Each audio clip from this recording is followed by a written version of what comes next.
What's that? Brand new information about the Intellivision Amico? Hot take.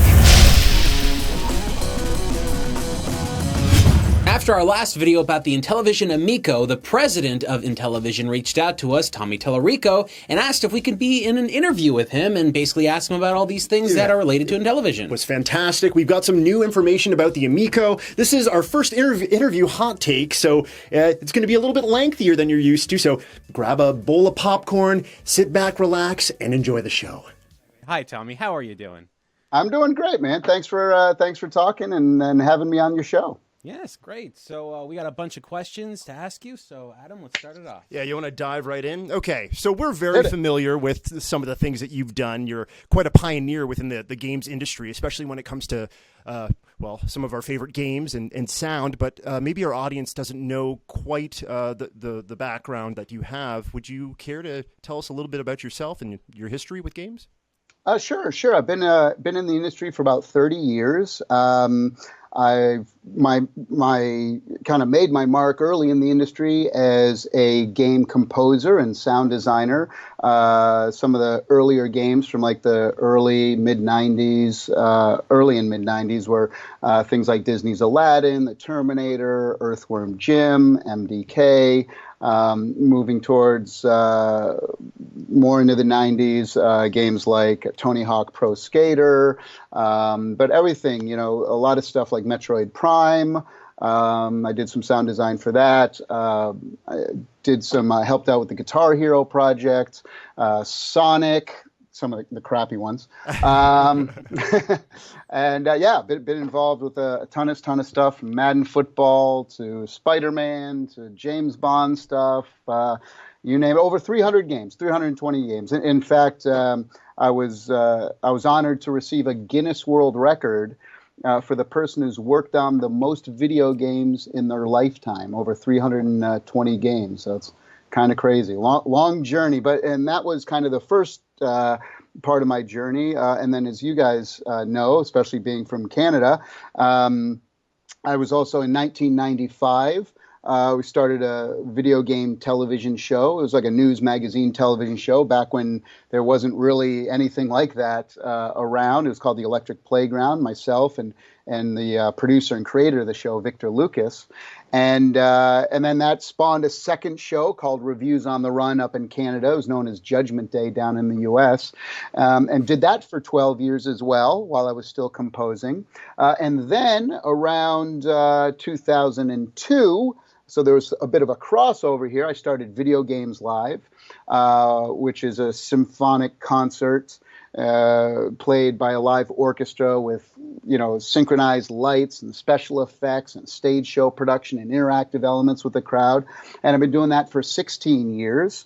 And that's kind of why I had to leave the show eventually, because, I was doing 40, 50 shows a year, and I just didn't have any time to do 2 weekly television shows. And so that's been, amazing. We hold many Guinness World Records for that show as well. Actually, the biggest live symphony show ever seen in the world. 752,000 people were watching a live symphony, Video Games Live, in Beijing, China.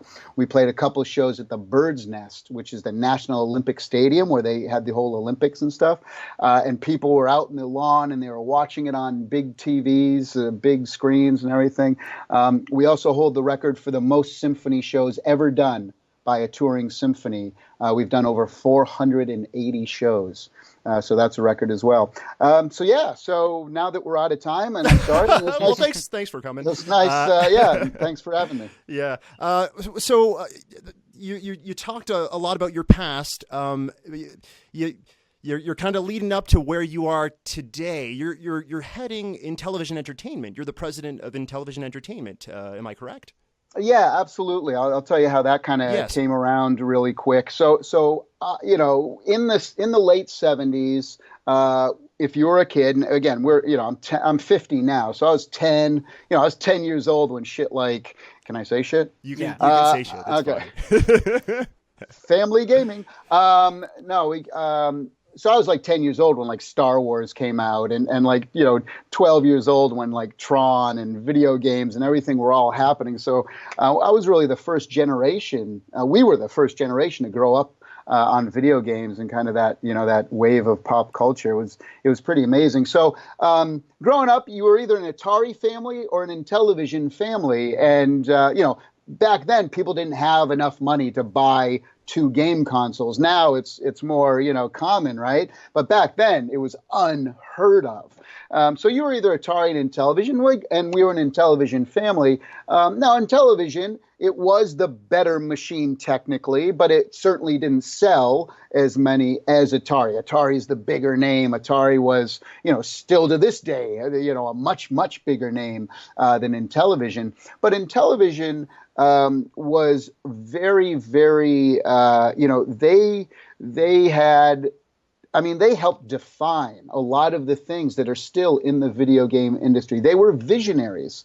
I say Intellivisionaries, but they really did a lot of firsts, accomplished a lot of things that no one had done to that point. It's something that our heritage that we're very proud of, and it's kind of up to us now in the 21st century, bringing a new console out. It's important for us that people 40 and under who may have never even heard of what Intellivision was. It's kind of up to us to remind them, hey, this isn't just some company that came strolling around. We actually have a history of innovation and innovating things in the video game industry. And so, we want to that's why when you watch our trailer, the first, minute or so is, and those are just scratching the surface. If you go to IntellivisionEntertainment.com, you can actually hit Intellivision firsts, and it lists like 15 major things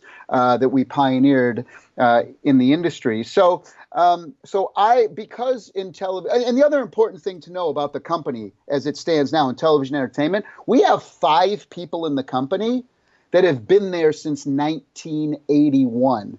See what I'm saying here? This is not so even though Mattel let go of Intellivision at the crash of '83, 5 of the employees got together. They didn't want to see Intellivision die.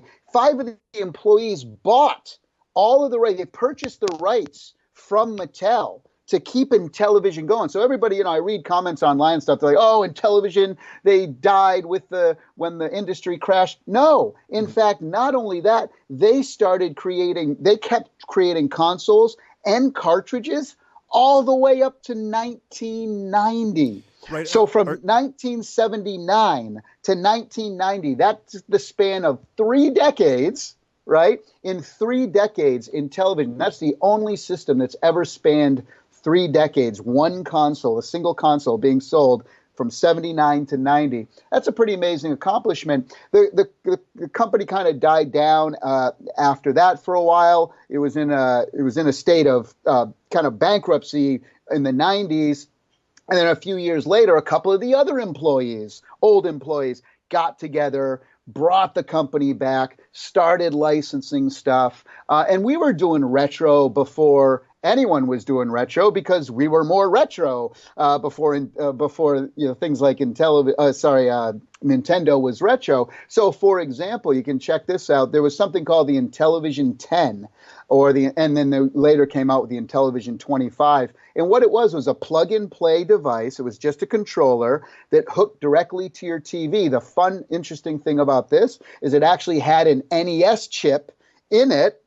And so all of the old Intellivision games were being emulated on an NES chip, and we were selling that like 15 years ago, and that was a Walmart exclusive. They sold 4 million of those. So we were doing this whole retro thing before anyone else. But anyway, I was very good friends with the president of Intellivision, who was the president for almost 20 years. His name was Keith Robinson, biggest-hearted guy. Anyone who knows Keith just loved the guy. He was so amazing, big heart. Jovial, really, really passionate guy. Very good friend. In fact, me and Vic had him on the show in the late 90s. We had him on the show talking about Intellivision and all that. And that's how I first met him was through Electric Playground. Well, unfortunately, Keith passed away last summer, and myself and Keith had always talked about reviving Intellivision with a new console. He had still had the company, and they were doing licensing deals like crazy. This T-shirt, for example. But he had always come to me and said, "Tommy, you're the person that can make this happen. We have to do it. We have to do it." So we've been talking about it for like 2 years. But my tour schedule with Video Games Live, we never actually ended up hooking up. So after he passed away, we got together with the other owners at the time, which again were people who'd worked there since 1981. We got together with them, and I said, "Look, here's what I want to do. We got to keep Keith's passion alive and his dream alive, and Intellivision alive." And they were 100% for it. And that's when we formed Intellivision Entertainment. The concept was last summer, so we've been working on it for a year, but we made our announcement at the end of May of this year, but we'd been working on it, since then. So that's how it all came to be. Yeah. Okay. So we really want to just dive into the meat of things here. I'm sure you have like 1,000 things to say. Shane, did you want to ask something? Well, sure. Because you do a lot of video game music and stuff like that, are you going to actually be creating the intro theme to when the system boots up and stuff like that? Oh, hell yes.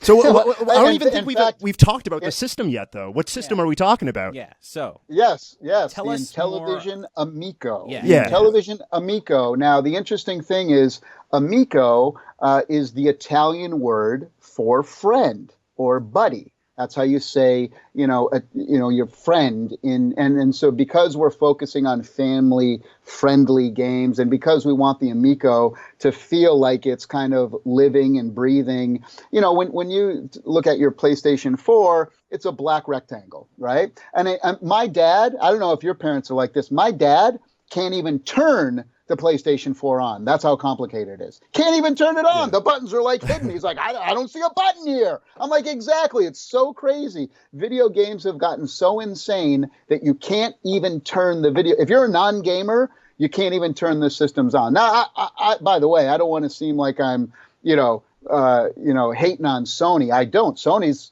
my second favorite video game console. You got to watch what you say, right? No, it's my current favorite console that's out on the market today. How about that? So I love everything they're doing. But what I'm saying is, the Nintendo Wii was 12 years ago, right? 12 years ago. And they captured casual and non-gamers like crazy 12 years ago. 103 million units sold, the third biggest selling home console of all time.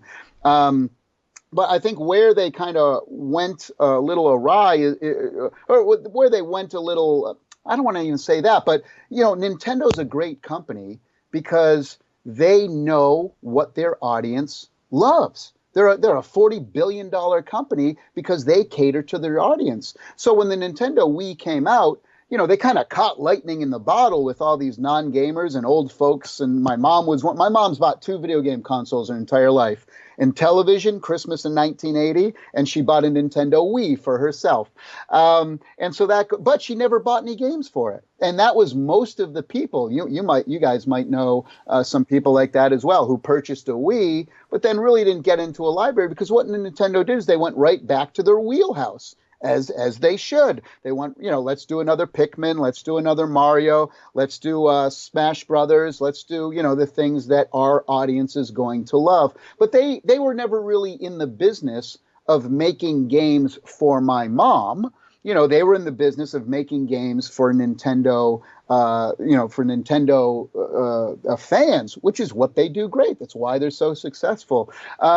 And so, and the Wii Fit came out. My mom bought that. That was the only other thing she bought was the Wii Fit. But, so what our focus is, our 4 pillars, as said in the video, is affordable, simple, family, and fun. And I feel that 3 of those things are currently not being catered to in the home video game market. There's nothing that's affordable.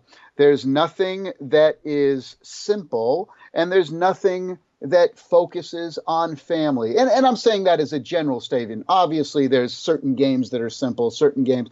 But again, try to put a Switch controller in my mom's hand and tell her to go play Breath of the Wild. Go for it, Mom. She can, it's so people don't realize. And that's the thing, because I know you guys had many. I think the thing that maybe you guys were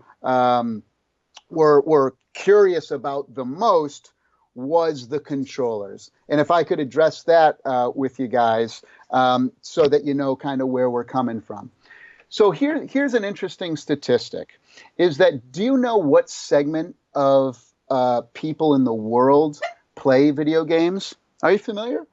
Well, we know that the games industry as a whole is the largest media consumed. Like gaming is the number one type of entertainment in the world.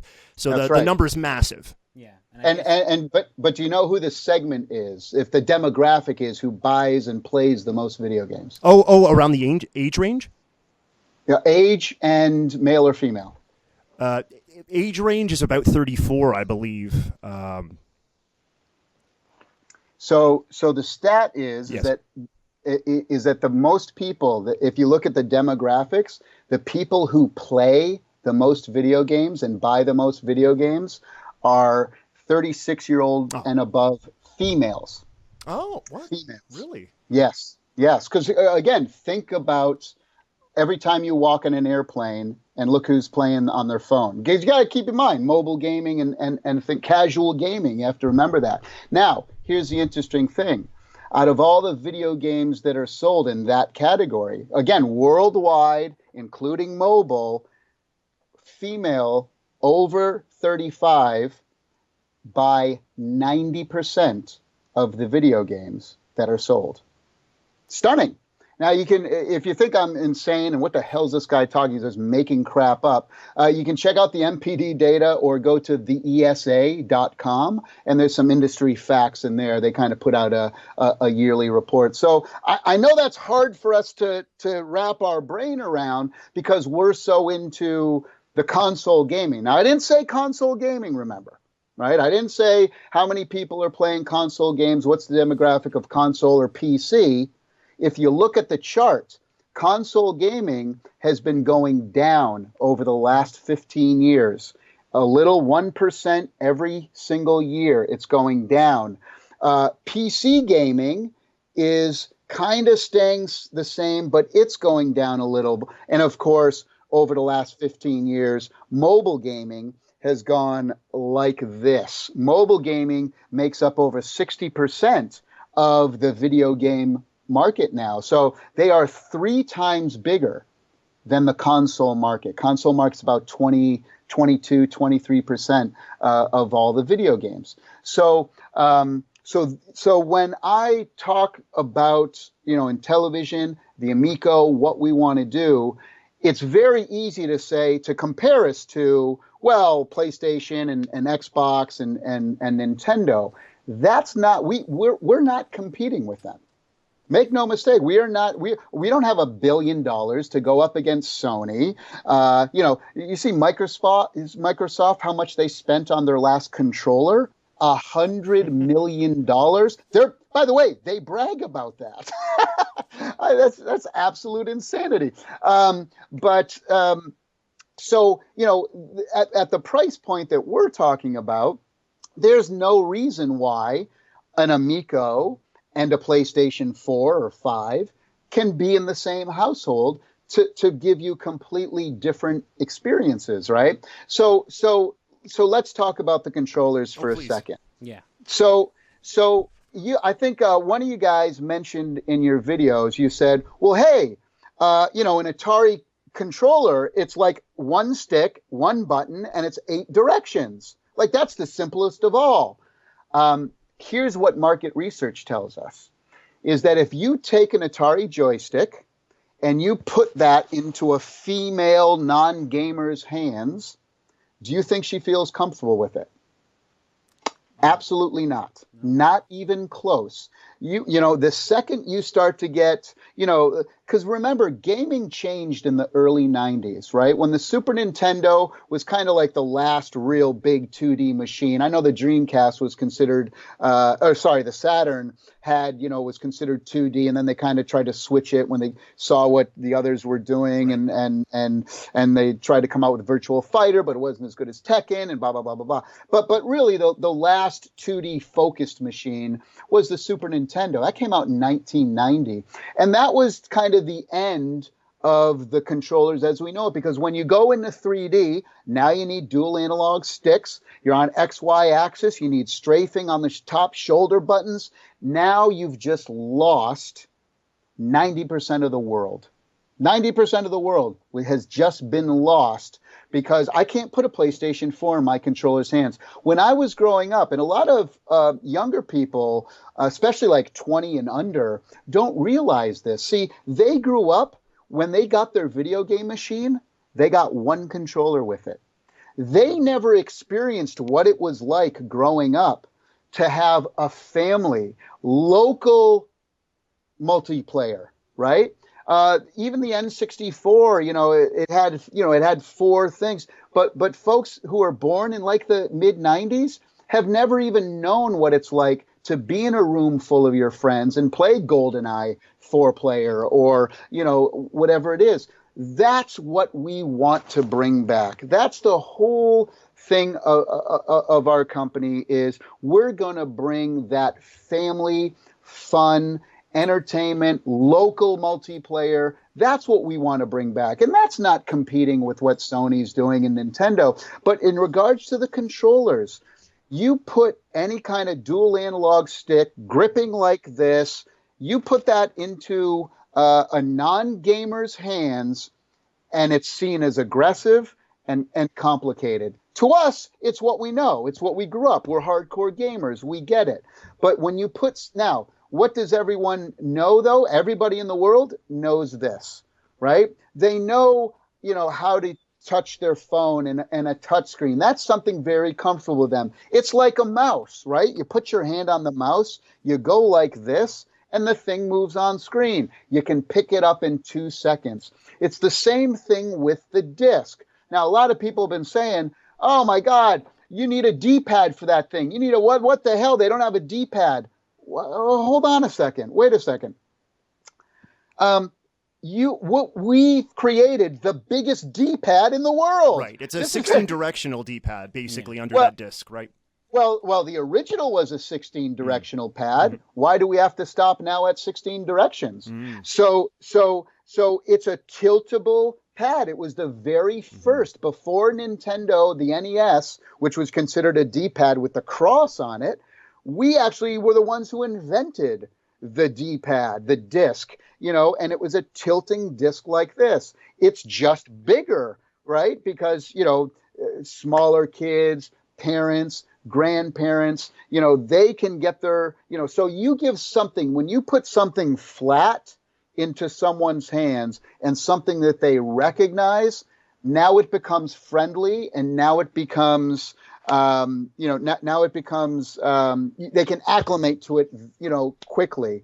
They understand it. It's not aggressive. It's the same thing with the design of the machine itself. People are like, oh, it looks like a bedpan. It looks like a foot massager. Again, we didn't design the system. I mean, I think it's a cool design, but I'm a biased, of course. But we didn't design the system. We weren't trying to cater to 25, 30-year-old hardcore gamers. If we did, and I was making it, the thing would look like a freaking Lamborghini. Trust me, right? I mean, it would have vents. It'd have aggressive hard corners. We'd color it all these crazy things, right? But we want, so when people say, oh, it looks like a foot massager, that actually makes us all smile.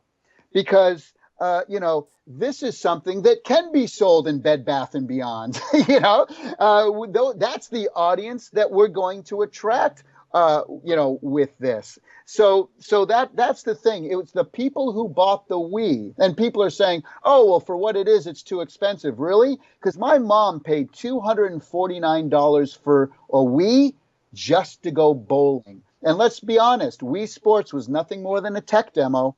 right? It was nothing more than a tech demo, yet it's the fourth biggest selling game in the history of the planet. And what's number one? Tetris, right? Another casual, simple 2D game. So anyway, so that's kind of the reasoning behind the controller, and it also allows us to have, which you saw in the video, it allows us to actually use a phone to connect to the system. Now, that's not going to mean that every single, now you're going to have like, it'll be like a disc on screen. It won't be the same thing as the cool tactile arcade buttons and the movable disc, but it's something. But we see those type of games where you're going to connect your phone. We see those games as stuff like, You Don't Know Jack, or, card type of games. Because, when you have 6 or 8 people over your house, instead of breaking out charades or breaking out Pictionary or whatever, Monopoly and things like that, in the old days when people came over, we used to break out the video game system, and everyone would sit around and laugh, and we'd give each other crap, and I beat you, and no, you beat me, blah, blah, blah, and it would go on and on and on. Those kind of, it's getting so far away from that. I walk around E3 every year, and every year I see the video games there's not a single video game, not a single one, not even from Nintendo, that came out at E3 this year that my dad or mom could play. Not a single one. Well, and you go into the Sony booth, and they got the VR thing now. It looked like a scene out of Ready Player One. They had guns and a thing. And so, again, isolating. And you talk about, well, Tommy, but casual games are on cell phone. Who cares? Well, again, a mobile gaming it's a one-on-one. It's you and the phone. It's isolating, right? It's not what we're talking about. So anyway, go ahead. Keep. Well, something you mentioned, I think this is like a very good point to bring up, because I completely agree with you when it comes to pretty much everything you said when it deals with the accessibility of video games. The majority of people I remember buying the Wii, especially family members, are folks that didn't own a video game system before or had in the past. My mom personally, big fan of Pac-Man, loved the old arcade games. She taught me how to play those things. I grew up playing those. And then the next system that she invested in was the Wii, because she wanted to do bowling. She wanted to do that stuff. But I feel a lot of that has to do a lot with the really good software that Nintendo was producing. That's right. Absolutely. And a lot of the games you've mentioned so far in the marketing campaign has been older Intellivision games that are being recreated. We want to talk a little bit more about that. But does this mean that you're going to be trying to create games for the platform that have more of that wider appeal, that isn't just something like Burger Time coming back, but something more like bowling or golf or things? Absolutely, 100%. And that's when, again, and at this point, the next video that we come out with, like your next big trailer, is going to show gameplay footage. Yes. Has to, right?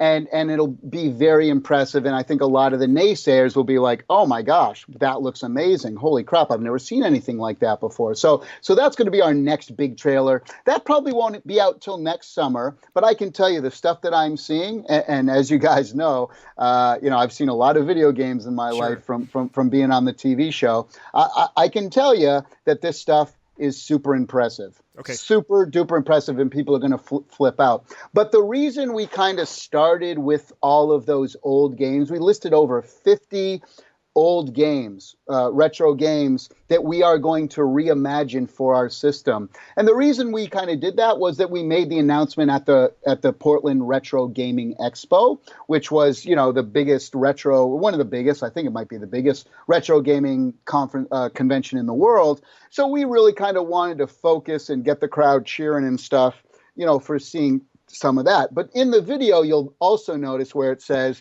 also on release are 20 brand new exclusive games as well. So yes, to your point, absolutely we're going to be doing bowling and bocce. And, why stop at bowling? How about bocce? How about shuffleboard? How about darts? How about pool? How about, cards? How about board games? All that kind. How about Yahtzee? How about, all these things that really a lot of places to play these are just on PCs or on tablets, right? Again, solitary experiences. When you sit down at your laptop There's not 5 people around you watching you play a game. When you're with your tablet on the couch, you don't have 5 family members all there. So that's what we're saying is, can there be a system, an inexpensive system with all the games? There's no violent content on there at all. Can there be a system where like the Wii, yet, people will all gather around and we make games specifically for them? Now, it's not to say that, that we're abandoning hardcore gamers. What I'm saying is that in the office, there's a big whiteboard, and I've written down 10-year-old girl, 30-year-old hardcore gamer, 70-year-old grandpa, 45-year-old single mom, whatever. And what I say on there is I say, now here's the deal to our team. I say, there's not a single person on this list who is more important than another, right? So and the other thing that really irks me about gaming these days is that, the balance factor is so wacky. So many of my friends have turned away from gaming. You probably have a bunch of friends like this as well. They've turned their back on gaming because the games got too complicated. It takes too long to learn them. It takes me weeks to get anything up in Fortnite, and then I just get creamed by a 12-year-old smartass. So all this kind of stuff is just pushing people who are non-gamers. It's pushing them farther and farther away. We're trying to, we want to welcome those people back in. And all of the game designs that we're doing, where a 10-year-old girl who's never played a video game will actually be able to compete against a 35-year-old gamer who's been on the system for a year. Wouldn't that be amazing? Now you're saying, well, how the hell are you going to do that? Let me give you 2 examples of games that I know you guys know, and that what we're actually doing. So let's take Pong, for example, as simple as you can be, right? Let's say I'm really good at the game, and I'm playing one of you guys, and you're playing for the first time. You've never played Pong, and you kind of suck. Well, if I score 3 times on you, 3 times in a row, my paddle shrinks and yours grows. So it's that style. So once you get that in your head as a game designer to say, how can I, because the best fun that we have when we play together in a group is when it's close, is when and you kind of get that, that belly laugh going, and it's, and everybody's having a good time. Now, obviously you'll be able to turn that stuff off if you don't want it, but it's going to be on when you first turn on the game. And so I'll give you another example, Tetris. Let's say we're playing 4-player Tetris. So there's 4 boards up there, or you could be playing remotely as well, of course, too. But let's say we're all in a room, the 4 of us are in a room playing, and again, I'm really doing really well. Well, every time you guys complete blocks, you can actually throw them onto my board. And the 3 people who are not doing so good can actually gang up on me and start to push me down lower while somebody else, and then we gang up on the next guy who's in the lead, or gal, whatever. So it's that kind of thinking, that kind of balanced, gameplay that is, really fun for everyone. And it's not to say, oh, you're just going to let people cheat. No, it's that, again, think of the Pong thing, where it's kind of starts to get balanced, and your mind will open up to a lot of different ideas and stuff. Oh, okay. Well, we have so many questions, so I'm just kind of jumping around a bit here. I want to know who's developing these games, Tommy. Yeah, so we have a ton of people. And again, I got to be honest, and I can't tell you the names of folks right now because we're doing a big press release, and a lot of that stuff's coming out, and it's going to blow people away. Now, I also do need to say this, though, because I want to be 100% transparent, is that the system, so we've told people about, the 2D and they're starting to put things on paper and starting to put things in the computer and getting them moving around and parallaxing and, all that sort of stuff. But the dev kits aren't going to be in the developers' hands by next summer.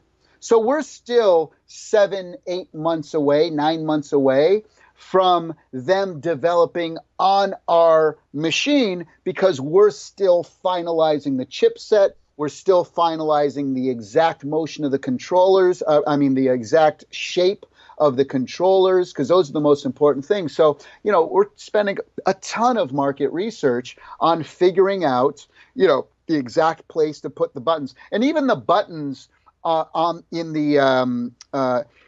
the trailer that we sent out this week, even those have already been changed. On the side buttons, you'll see these two kind of oval things, and this is an exclusive. I haven't told anyone this. You're the first people we're telling this. So those buttons, they're actually going to come down a lot more. And the reason is, the cool thing about the controller is everybody's looking at the controller going, oh, well, that's how they played the old Intellivision games, the disc on the bottom.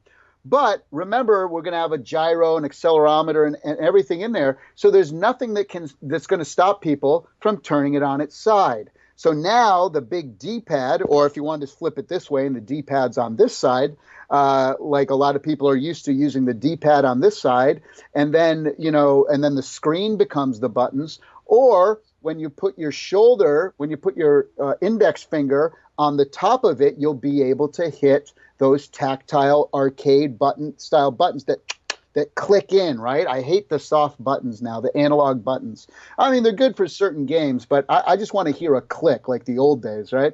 Or you could spin it this way, where the screen's on this side and the disc is on this side. Imagine playing a game like Robotron, for example, where you can move the guy, or Centipede, or let's play Robotron, where you can move the guy all over the screen with your thumb. Wherever you go, your thumb goes, he's going. You don't need to look at the controller to do that. You're watching the screen, you're doing that, and then the disc, the rotational disc, becomes wherever you want to fire. This actually ends up being better than the original when you play it with the two joysticks. Was kind of, it was cool, but it wasn't as good as actually playing it like this. Same thing with Centipede, where now that positional disc becomes one big giant button.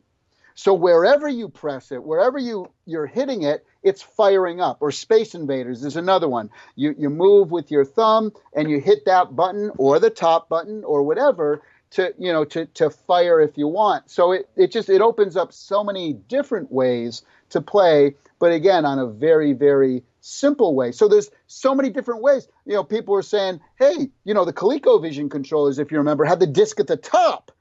So if you wanted to, a game designer could flip the thing all the way to the top and have the disc on the top and do certain things like that, or on the side, or like this, or like that. There's the way we've designed the controllers is actually no limit really to what you can do. I guess the only way you can't do it is if you put it on the back. You can't play that. But maybe somebody will come up with something. Who knows?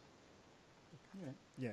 So another question we've got here. So you've mentioned a lot about 2D games and stuff like this. Now, something you did, we talked about early on too, is with games that are based around bowling and stuff like that. A lot of those bigger games are utilizing 3D technologies, and you've mentioned several times that 2D is a focus and everything. So what is it that is going to make this 2D technology surpass other people? Like we're excited. We're hardcore gamers from the past. We love 2D games. I'm really hoping you can, I know you're not going to be showing things off for months still as far as the actual gameplay itself, but can you kind of paint a picture for us what we're going to be expecting here? I'm hearing about a lot of sprites and things. I would love to hear from you. Yeah, and by the way, I'd love to clear something up that like a kind of a negative website. When I gave my speech, a negative website posted, I don't know where it came from actually, but I saw somebody pointed out the thread where this came from, and they had posted that I had said that it's going to do better graphics than the PlayStation 5 or whatever. Okay, whatever. Yeah, we have heard that actually. That is complete and utter crap. Completely made up, completely taken out of context. This is what I said. So again, this is an exclusive for you guys, and we're coming out later. I mean, we've been saying it, here and there, but it's the first time I'm saying it on video. This is what was said. What was said is, we are focusing on creating a 2D architecture. And you guys, when you were talking about it in your video, I thought articulated it fantastic when you were talking about Cuphead. And like the guys who made Cuphead were saying, they were maxing out the PlayStation, to get that kind of stuff. So it's not so out of the ordinary for people to understand that when you have a 3D architecture, a system that's built around 3D, what that means is that in able to do 2D, you have to, start to do a lot of tricks and things like that. What we were trying to communicate to people is that our architecture is going to be focused solely on 2D. Now, will you be able to do 3D in the machine? Yeah, if you want.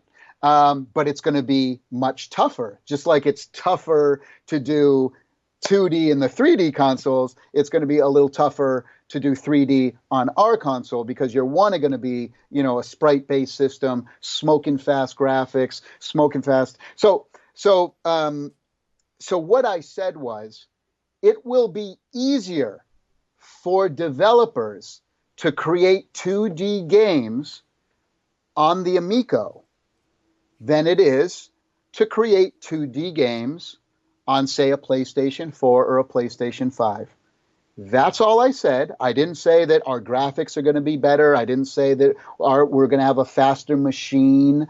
I'm saying that the way that the power that we're putting into the game developers' hands, they'll be able to create 2D games easier. That's it.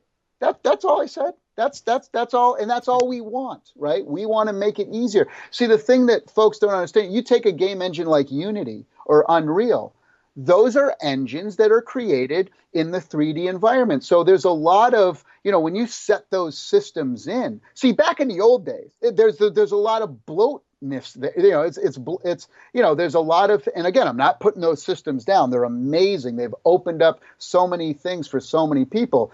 But again, from a technical standpoint, you set those inside the architecture in the system, and they sit up and they take a lot of different, resources up that the 2D world doesn't necessarily need. And it's not as easy as just like shutting it all off, right?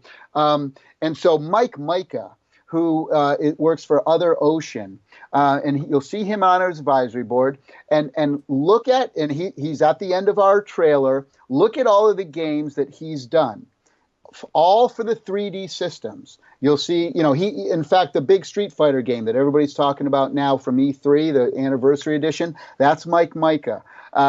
Look at all the Konami classics, the Capcom classics, the Namco classics, all that old 2D stuff that's been ported over. Go ahead and ask Mike Micah on his Twitter account or whatever. Anyone can go ask. This is a real game developer who all he's done is 2D in 3D systems for the last 20 years. And ask him. Ask him how easy it is to create, to figure out the best way to do 2D. Is the PlayStation 4 and the Xbox the best way to create 2D games? You ask any developer that. Is it the best way? Is there an alternative way? And the answer, of course, is yes. And that's what we're going to be doing. It's going to be a different way, but it's going to be easy. See, back in the old days, programmers spoke directly to the hardware. Boom, they could get right in there.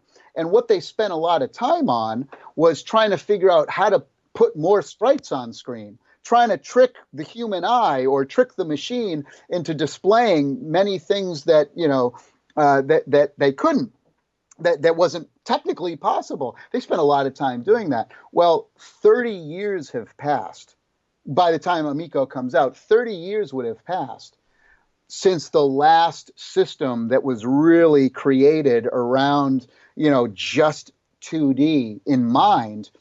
Well, that's a lot of technology, and a lot of years has passed. A lot of technological advances have happened. So what we want to do is we want to focus just on the things that make sprite-based technology as smoking as possible. But not only I'm not talking just about the chips and the graphics and the cards and everything. I'm talking about the tools that we're going to put into the hands of developers. That is the most important thing, and any developer will tell you that. If you don't have the tools, it doesn't matter how fast your machine is. And by the way, just to kind of throw this out there as well, you know what? It doesn't matter what kind of chip we have in the system. It doesn't matter, because the type of games that we're doing, don't think of us as like a graphic powerhouse. Now, are there things on the machine that you're going to see that no one's has done before visually?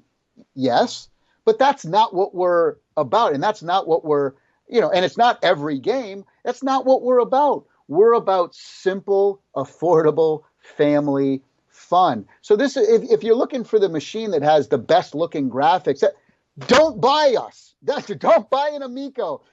Save up for a PlayStation 5. Save up for an Xbox 2, whatever the hell they're going to call it. We have the same problem with that. Yeah. Right? So if you're a complete graphics whore and that's all you care about, then keep playing games on your PC. That's not what we're about. But I can tell all the graphic whores this, because I'm a graphic whore myself, is that this is just an alternate to that universe, right? They can coexist, trust me, So anyway, because people are like, oh, well, why don't they just put out these games for the PlayStation? Because I'll tell you why. My dad cannot play with a PlayStation 4 controller, and I bet none of your parents out there, well, I don't want to say everybody, but most non-gamers cannot pick up a PlayStation or Xbox or even a Switch controller and figure it out very easy. So that's the answer really to your overall question too about why the controller, What you have to try to do is, and I know it's difficult, I have to do it all the time and it's hard, is that we have to step out of our own thing and look at the world, look at the non-gamer and how they approach gaming and what they think about it. Most people don't game because it's intimidating and it's difficult, and that comes down to even the color of the console. And so that's why, it looks like something that you would find in a Bed Bath & Beyond. That's on purpose. Well, okay, so something I want to ask you, too. So you've mentioned about the accessibility of the controller. You've mentioned the, E for everyone idea, so it's going to be a little bit more like less violent type game, so that it's more family-friendly in general.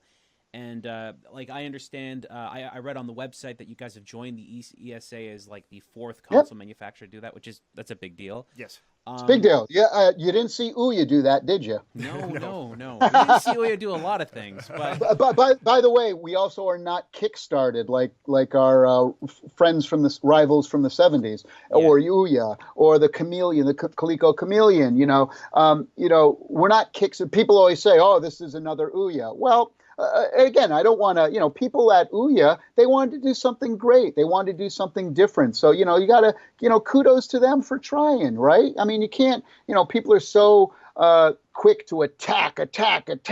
No, they're trying to do something different. It didn't work out. But we are a very different company, the way we think. What we're doing, the way we're doing it. But yeah, we joined the ESA. We are E for everyone. We are all about the family. We are not crowdfunded, so that kind of stuff. So sorry, go ahead. Well, I think both Adam and I like that a lot, because I think that's one of the reasons we were so excited to talk about this, because knowing that it wasn't Kickstarted, knowing that it wasn't going to be on Indiegogo, it means that was something that people were investing in from the get-go themselves. And using your own money puts you, I believe, in more of a state of being like really nervous about what you're doing, and put you in those really tight situations that you're trying to make something work the best you can. Yeah, I mean, I'm never nervous about it, because we have you have to understand. I'll give you a couple examples in my career. I was the very first video game composer to ever release a video game soundtrack album to the world. It was on Capitol Records. Everybody thought I was nuts. This was 1994. People thought I was crazy. Who the hell would ever listen to video game music, you idiot? Like, no one is going to buy your stupid crap. right? So they thought I was crazy for that. Now it's kind of the norm, right? 30 years later, 25 years later, soundtracks are just the norm, right? When Vic and me and Vic were starting Electric Playground, people are like, "Are you crazy? Why would anyone care to learn, about watching a video game TV show on TV? You guys are stupid. You guys are nuts. And this is gamers telling us this, right? You guys don't know what you're doing. It's going to be a miserable fail, blah, blah, blah, blah, blah." Well, again, Guinness World Records later, the longest running television news magazine show in video gaming the world's ever seen. And now 30 million people a day do the same damn thing on Twitch that we were doing 25 years ago. How many YouTube channels are out there? You guys, a perfect example where video games have inspired you to create content online. It's exactly what you're doing. This is a great thing. So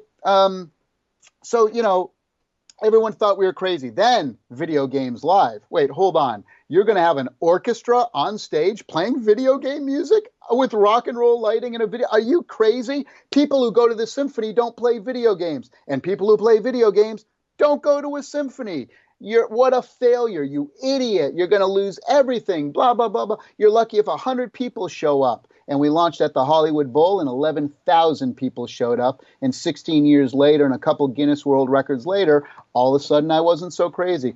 Now let's talk about the Intellivision Amico. Well, guess what? He's crazy, he's nuts, he doesn't know what he's doing, he's stupid. So when I hear that stuff, it's like, awesome, cool. I know it's going to be successful. So yeah, it does. It does. It fuels the fire. Am I nervous? Absolutely not. I'm confident. I know. Just like was I nervous when I started Video Games Live? Nope. Was we nervous when we started the TV show? Nope. So nervous is not the wrong word. I like anticipate it. I like, I'm passionate about it. I'm, excited about it. But like you said, well, you're putting your own money in, so that must, mean something. It does and it doesn't.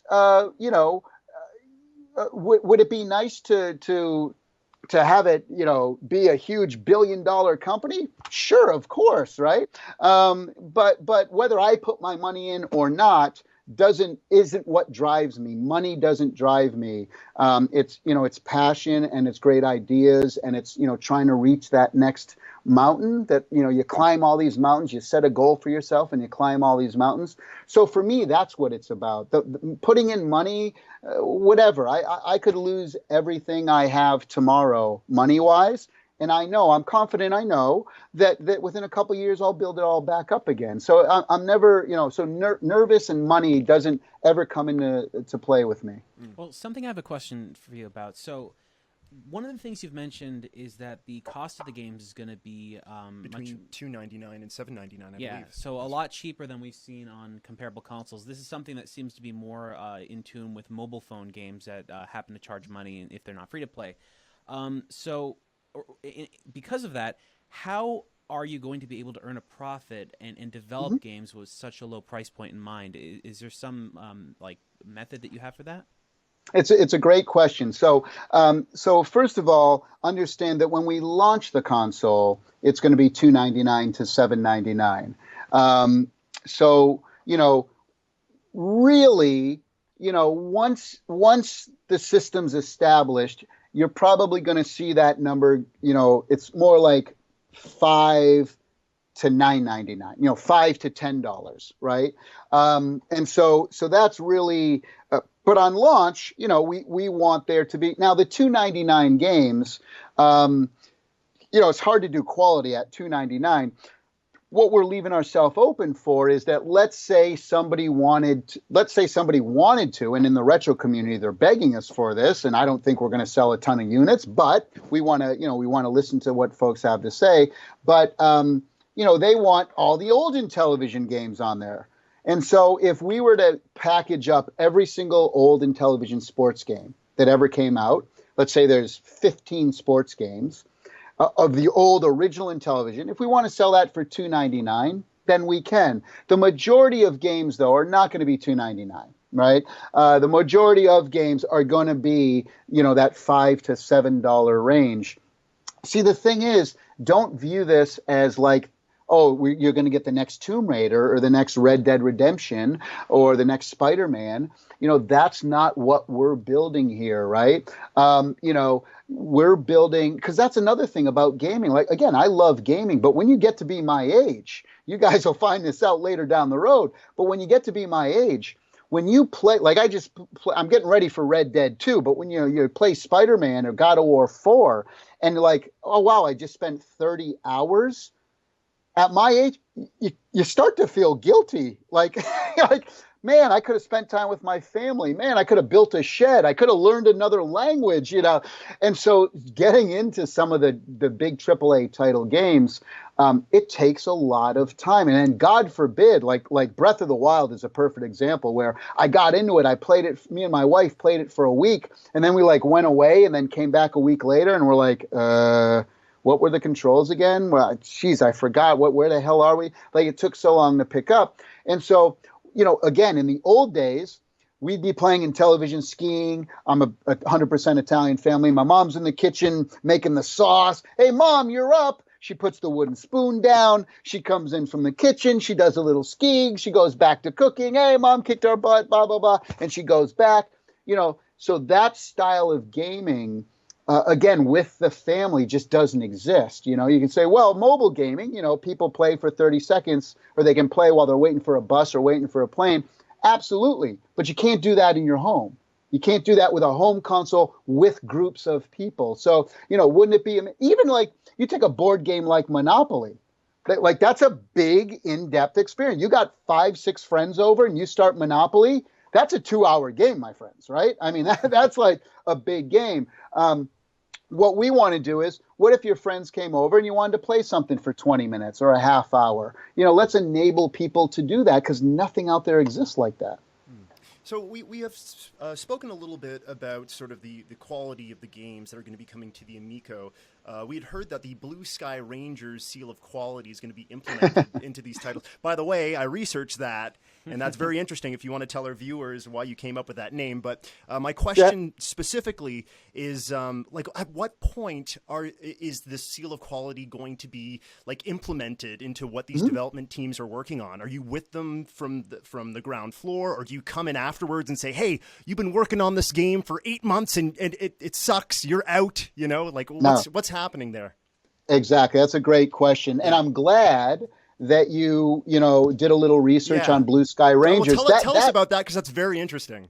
Yeah, well, and by the way, that's why I put that in the trailer specifically, because people who didn't know, like yourself, a lot about gaming, but you probably saw that and go, what the hell is, there must be something that's behind a nice there. Little Easter egg you put in there. So, a little bit, and it's getting people to learn more about Intellivision. The Blue Sky Rangers, what happened is, back in the early 80s, when Intellivision was blowing up and there was the big console war against Atari, there was a TV article, the TV Guide, which was the biggest weekly magazine on the planet back in the day.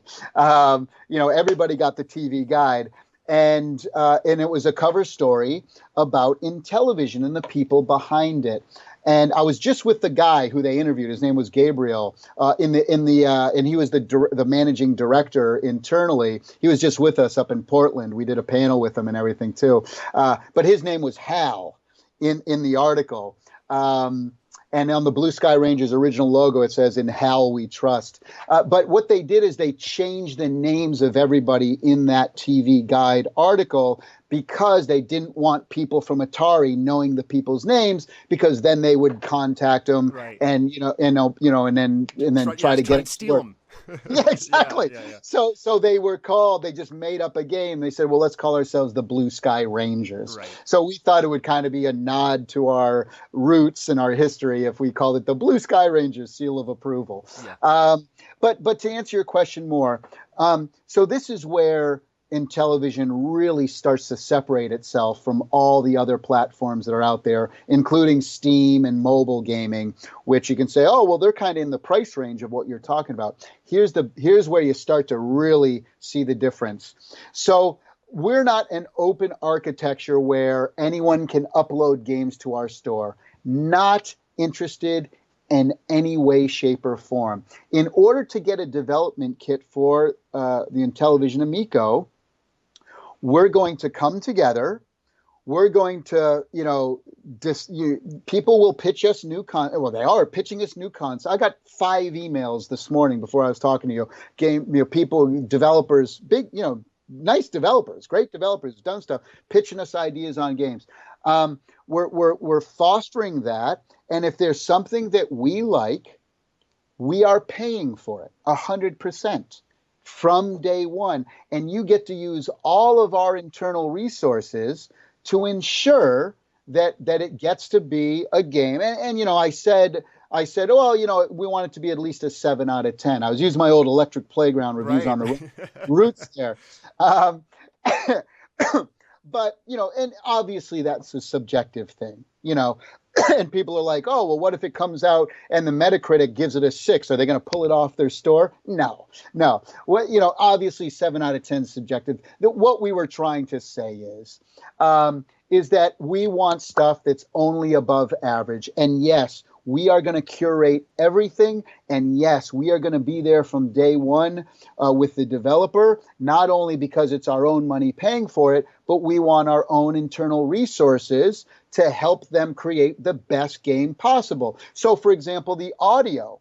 You mentioned, will I be doing music for the game? Well, in fact, the Intellivision Entertainment logo, the little guy coming across and then it blows up big. I did that. That was all my audio. So we're going to have an internal audio group to help, because a lot of small developers don't have full-time audio people, right? So that's a way that we can give them resources. We have a music licensing department who's going to, just focus on that kind of stuff. So yes, we're going to provide resources right from day one. We're going to provide the money and the budget right from day one. And hey, look, let's be honest. If we have 50 games we're working on, 10 to 20% of them aren't going to make the cut.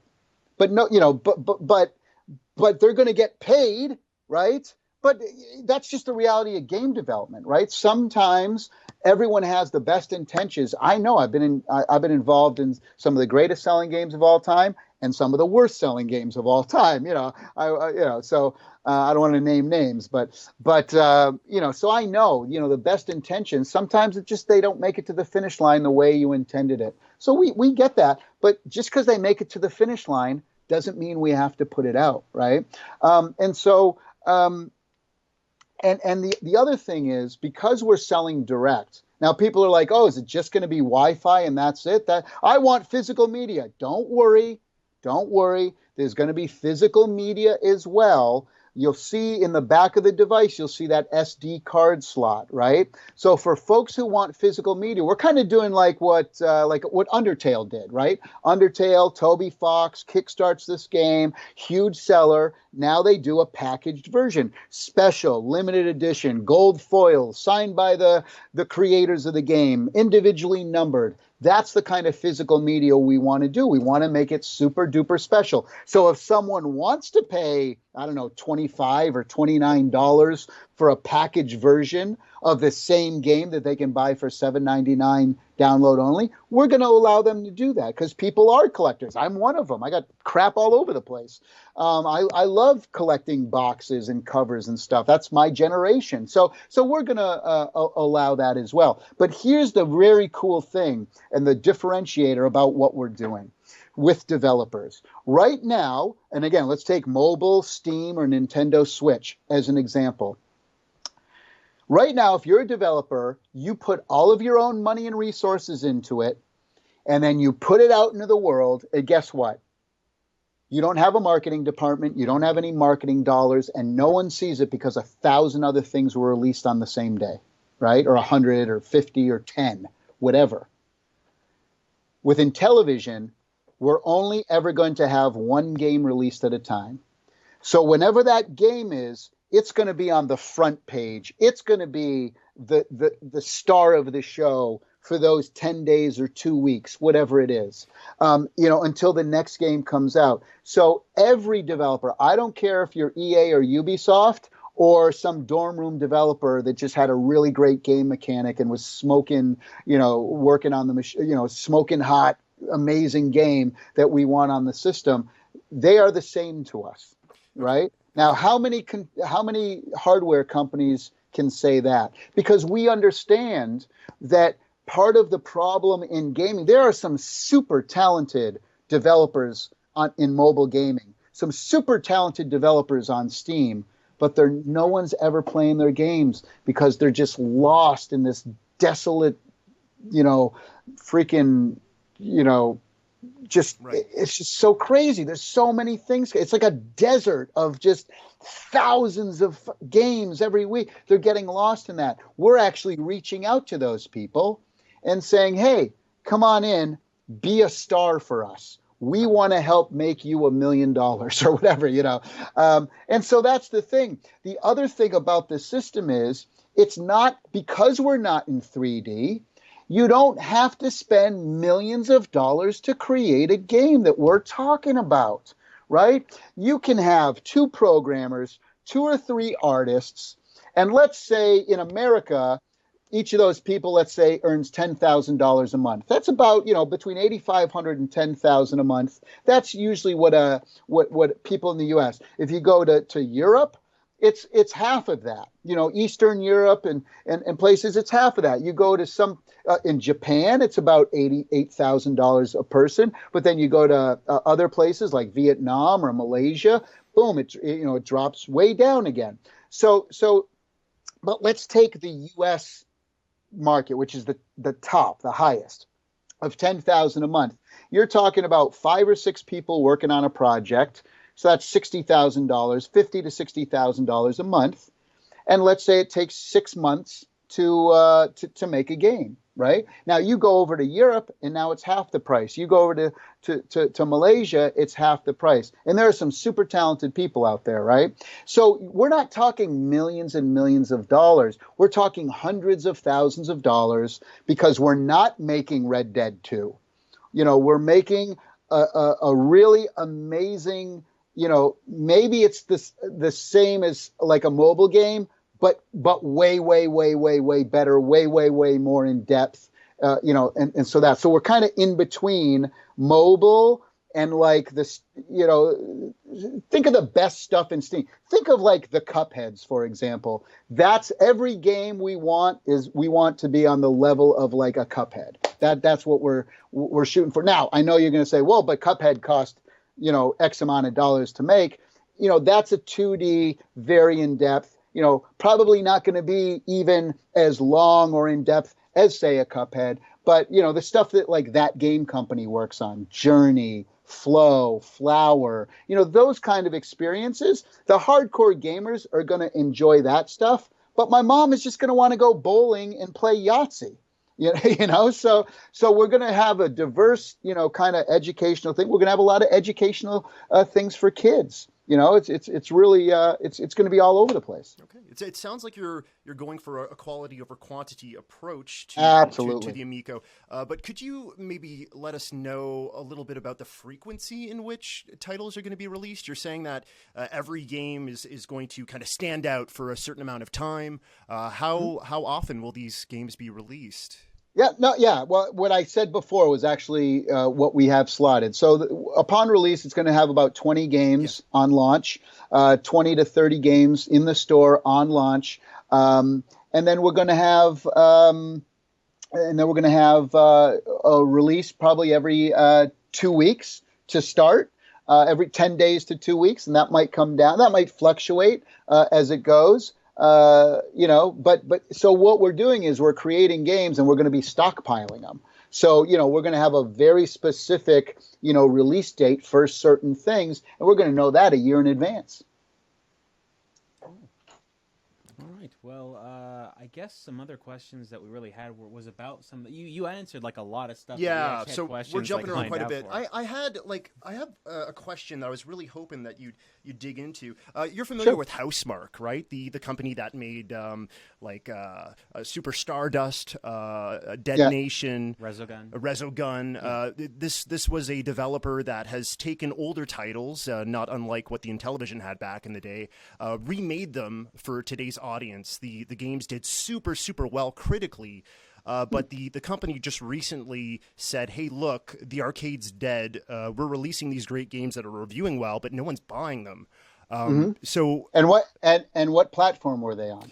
They were on the PS4 and Xbox One. Right. So how many old folks 50 and over who would remember that style of game, how many of those own the PlayStation 4? Mm-hmm. But this whatever game console is being sold should appeal to a wide range of people, not old as well as the 34-year-olds and younger as well.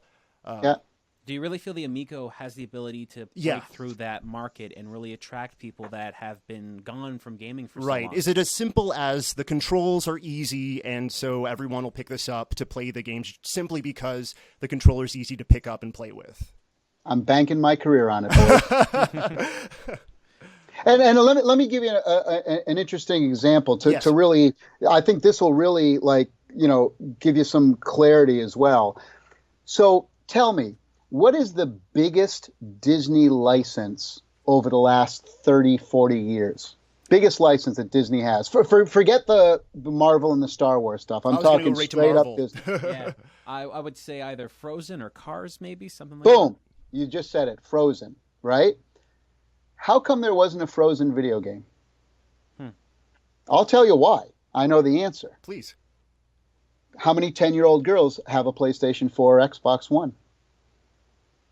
How many, if you're going to if you're Disney, the biggest entertainment company on the planet, wouldn't you at least come out with a Frozen game on mobile? Why didn't they? Because they have to compete with, if they're going to come out with their biggest license, they got to compete with Niantic and Pokemon Go. They got to be on that level, don't they? They're not going to spend, $10 million, $20 million on a PlayStation 4 title when nobody's who appeals to that. Their biggest license. Does Disney know what they're doing as far as entertainment? Yes or no? The answer is an obvious yes, right? Biggest entertainment company on the planet. When Walt Disney, when he created Disneyland, here's the story. He sat on a bench, and you can actually see this bench in Anaheim, Disney, which is right down the street from me where I'm in Orange County, California. And they actually have the bench that he sat on when he came up with Disneyland.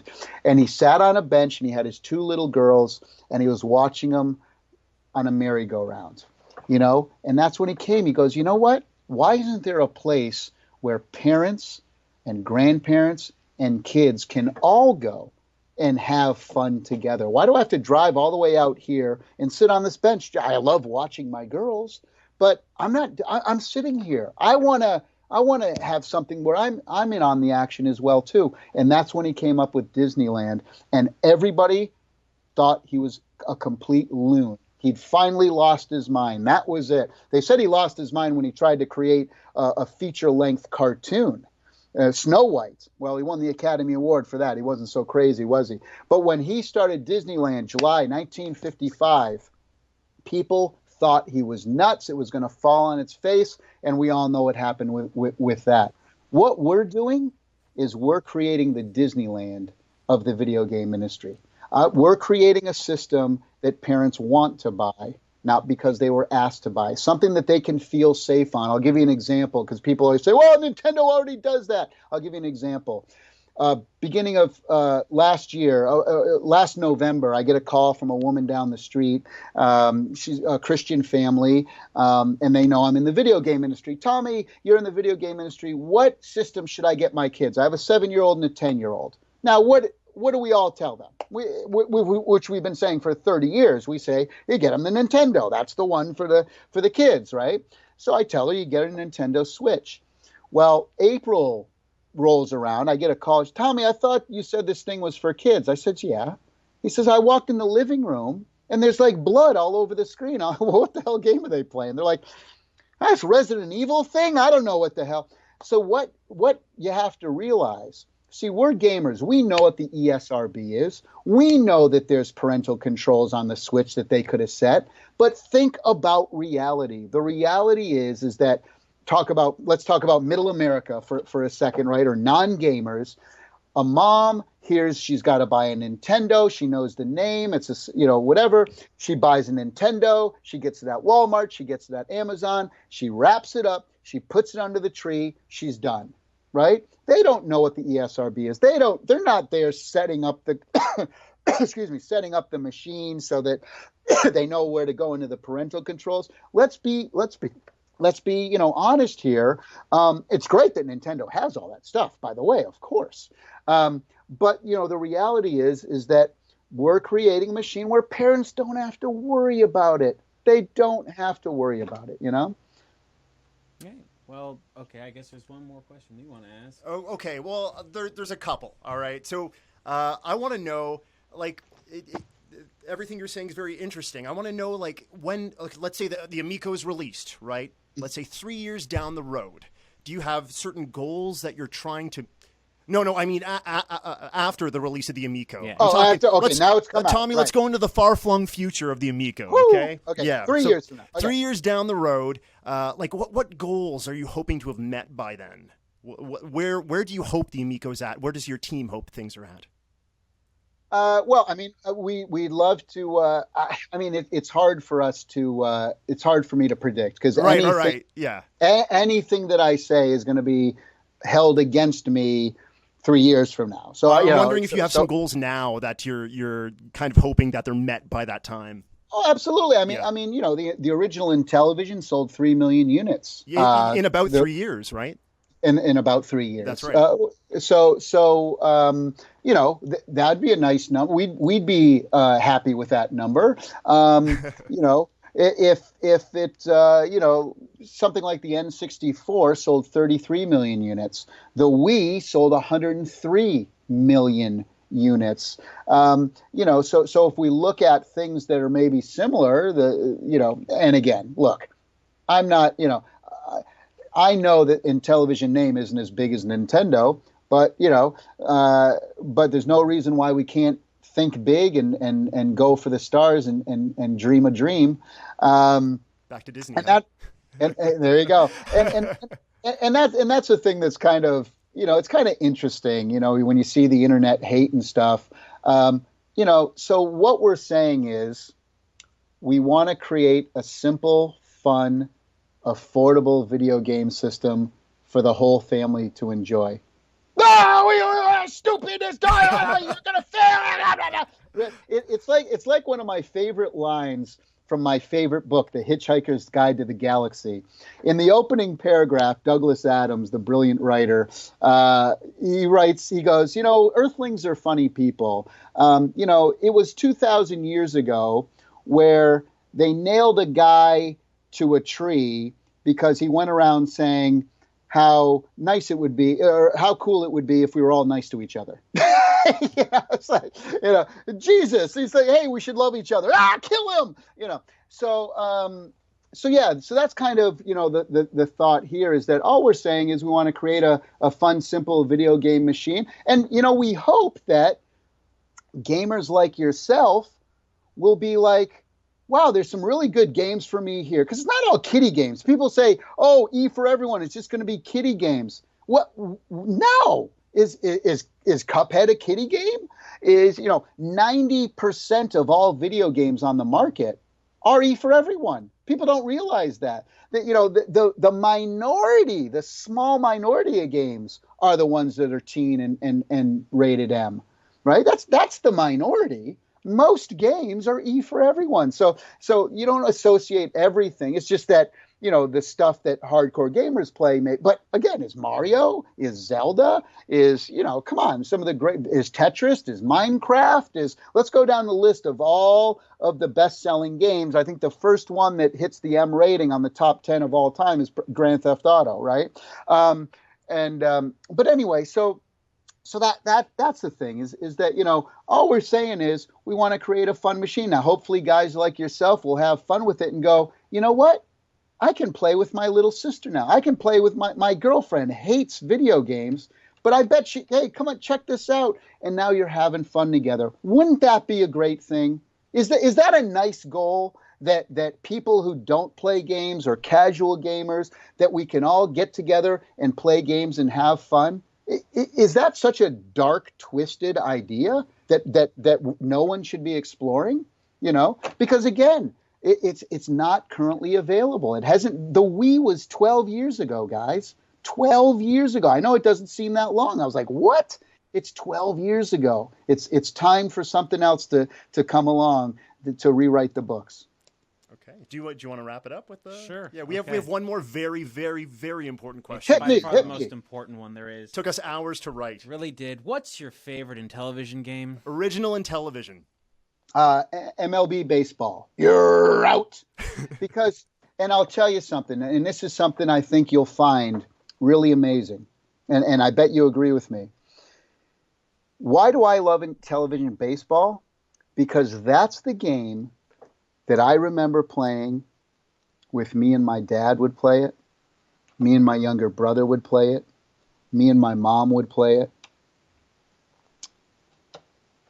And that's what I remember when I was a young kid. It's those memories of spending time together.